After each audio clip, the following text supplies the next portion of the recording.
30 ta ishchi ishsiz qoldi. Mana ko'rib turganingizdek, zavod jimjit. Yangi energetika vaziriga kattakon rahmat. Tasodif qaranglar, bir hafta oldin prezident vazirlarning hammasini yig'dilar. Tadbirkorlarni qo'llab-quvvatlaymiz dedilar.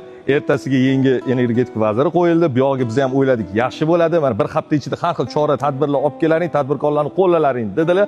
Videoni o'zingizlar ko'ringlar.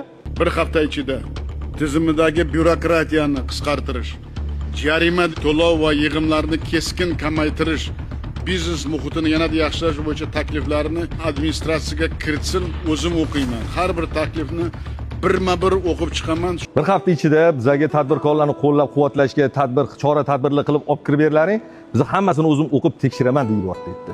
Bularga bir hafta ichida, misol uchun hozir undan oldin 100 ta mingtasi bankrot bo'lgan bo'lsa, qolgan 100 ta mingtasini ham yopib kellaring, keyin menga отчет olib kirlaring deb tushunishdi shakl bizani vazirlar. Bilmayman, hozir kecha keldi.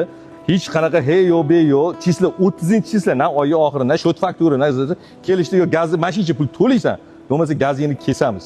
Hop, menga основание ber bunga, shot faktura berarding, oy 12sigacha to'lardik desa, yo'q, bizga shunaqa tepadan buyruq kelgan.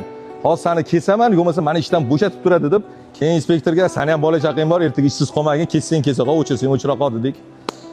Mayli, endi nima qilamiz? Elga kelgan to'y, yana bitta tadbirkor kamaydi, tabriklaymiz. Bunaqa bosinglar gazni, oxirgacha bosinglar. Umuman O'zbekistonda tadbirkor qolmasin. O'shanda menimcha niyatingizga yetasizlar.